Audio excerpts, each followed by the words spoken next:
welcome back to another episode of Arry's Car Window. This is the series where we use Harry Redknapp as our lead football transfer consultant so he can share his wisdom in the transfer market. But only through his car window. Because that's our favourite Harry. Sorry, hit by ball Harry. You're our second favourite. You happy there, Harry? Why'd you mention me getting it over the head with the ball? That only happened once. You keep that up and I'm going to be hitting you over the head with something.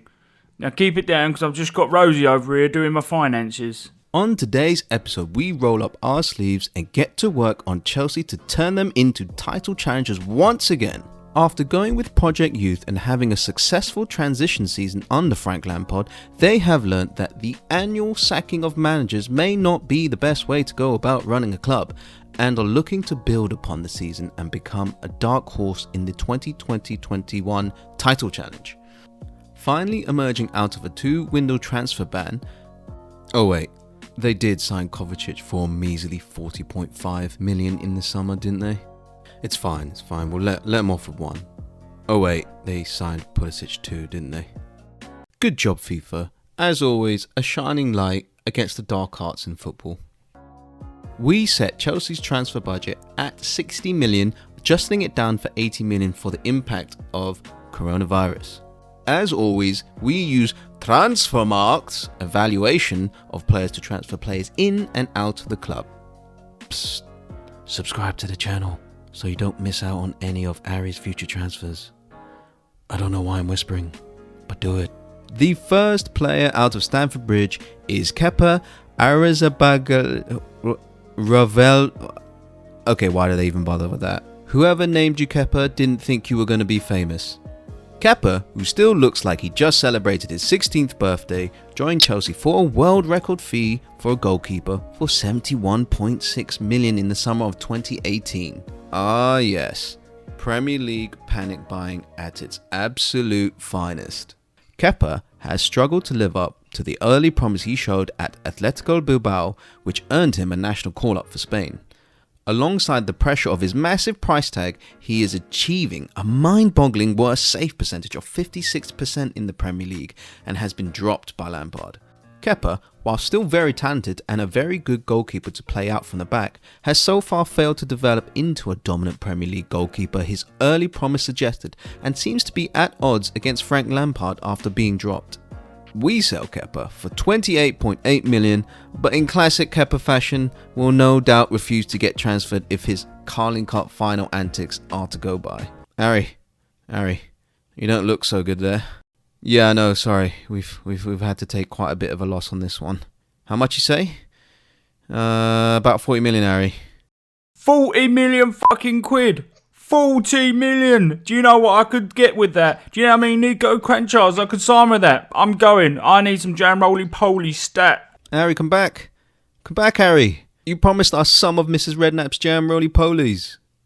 The next player out of Chelsea is a World Cup winner, FA Cup winner, Liga winner, Europa League winner, Scorpion Kick goal scorer, an absolute French beefcake. Wait. I don't get it, Harry. Why are we selling Olivier Giroud? He's too good looking for his own good. I contend that I'm gorgeous.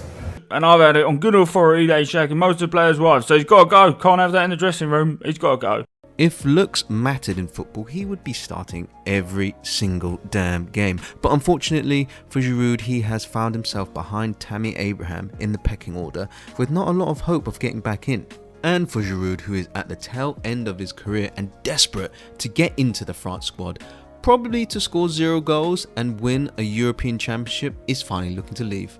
The best decision would be to let Giroud leave, who is unhappy at the amount of game time, and recover a transfer fee to use elsewhere within the squad. We say goodbye to Giroud for 6.3 million and send him in a go-kart after Arry's had a good old bribe from Karim Benzema. Oh, no, I didn't mean it like that. I ain't no wheeler dealer. I ain't taking a bribe off anybody. Not that you can prove anyway. If looks made you a better player, I never would have signed Peter Crouch, but they don't, and I signed him and we got into the Champions League with him. I know what I'm doing. Michy Batshuayi. It's fair to say there was a lot of expectations for Michy Batshuayi, who signed for Chelsea for 33 million back in 2016 after having a barnstormer of a season, scoring 23 goals and assisting 10 times for Marseille the year before. Always playing second fiddle to Diego Costa because he was nowhere near as good at assaulting opposition defenders and therefore was never really given the opportunity to stake his claim up front at Chelsea. He's a decent player who's strong, has pace and has decent link-up play, and he may be the answer as a striker for another club. Unfortunately for Michy, he joins the undesirable long list of being a classic Ligue 1 player who scores a lot of goals in the French league but fails to hit the heights in the Premier League. Falcao. Yeah, sorry, we're definitely looking at you, mate. We sell Batshuayi for 15.75 million, which takes our transfer kitty up to 110.85 million. There he is. Now we've got Arry's attention. The very first player to arrive at Chelsea is to make sure that Willy Caballero never makes another Chelsea appearance. Oh, sorry. I meant replacing Kepa. Oh, nah, nah. What's his name? Oh, nah, nah. That's his name. I'm sorry. I'm really sorry. Oh, sorry. Oh, I'm sorry. My scriptwriter insisted that was funny. I'm sorry. I'll fire him now. I'm sorry. Sorry. That's right. It's Onana of Ajax. Onana broke through to the Ajax team last season and has impressed ever since. A super shot stopper, and part of the reason he is so good is his excellent positioning and athletic ability, which is evidenced in his save percentage of 85% this season in the Champions League. Do you want some stats that nobody asked for? You did? Bettered by only Napoli's Meret, who has faced only 17 shots compared to Onana's 24. If you think that's luck, last season in the Champions League, he was 7th in the save percentage with 75%. And again, with most goalkeepers above him facing more shots. The exception to the rule was Alisson, who saved an incredible 46 of the 57 shots he faced. Yep, nobody asked for those stats. But now you can wake up from that stats nap. As you would expect from a graduate from the famed Barcelona academy, he is a good passer of the ball, more specifically short passes. He's used to playing the ball out from the back at Ajax and always gets himself into positions to receive the ball from his defenders. This does bring us nicely onto the weaker parts of his game. He isn't a great long ball passer. He definitely is more of a pet player than a Big Sam one. When forced to play it long, his accuracy plummets. He is also very right-footed, which is a weakness teams have targeted previously. All that being said, Onana has bags of potential, has the time to improve being only 24 years old, and could be picked up relatively cheap as he only has 2 years left on his contract. Oh, and he might even come off the pitch when instructed to. We purchase Andre Onana for 32.4 million. Next up is Callum Wilson. I know what you're thinking, Chelsea fans. This is a bit underwhelming, but bear with us. This isn't the glory days back in 2010 or 2011 where you could have Drogba, Anelka, Kalou and Torres all waiting to be picked. Damn, what hilariously ridiculous options to have. In our opinion, Chelsea needs someone who is proven in the Premier League, happy to not start every game, but also happy to help improve Abraham and ultimately fit into a squad effortlessly. Add to that, he does help with your homegrown quota. Whilst 8 goals and 1 assist isn't a great return in 28 games, he is playing for an underachieving Bournemouth side.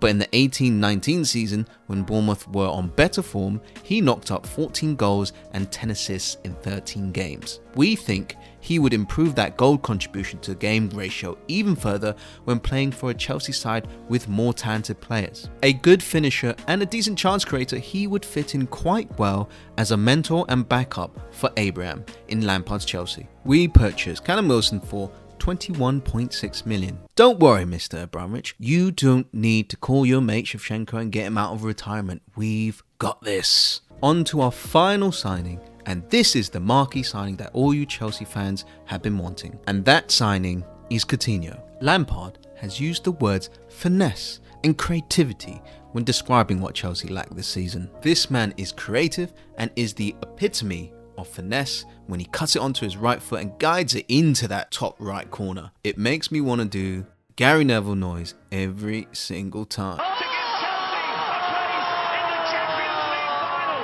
Again, This isn't the 2012-2013 season where you could have Oscar, Mata, Hazard, Lampard and Ramirez waiting to be picked. You need someone to come in, be a part of the team and hopefully help the younger players develop. Add to that, he is in his prime, Premier League battle hardened and has that bit of magic Chelsea have lost since Hazard has left. So we have gone with Coutinho. Unlike Wilson, Coutinho will start more games, but what a player to come in and help Mount develop even further. Creative, intelligent, and still that ridiculous right foot shot of his. In the Bundesliga this season, where he only started 15 games and 10 in his favourite central attacking midfield position, he still contributed a goal or assist every 99 minutes. He didn't have the greatest time at Barcelona, mind you, but let's be honest, you know Coutinho's qualities.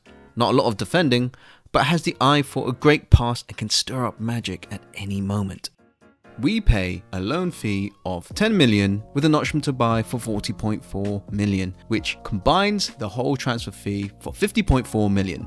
And that's it for today's episode of Arry's car window for Chelsea. We have made them dark horse title challengers once again. And with £6 million left over, Arry's gonna go on a proper piss up with that remaining money. Harry Redknapp's having a party. Bring your vodka and your Charlie. Oh, what was that, Sergeant? No, I said vodka and Bacardi. We're having a little drink. Yes, nothing big, nothing to worry about. All right, yep. I'll see you later, everyone. I've got to go. He's not gonna invite me, is he? Damn.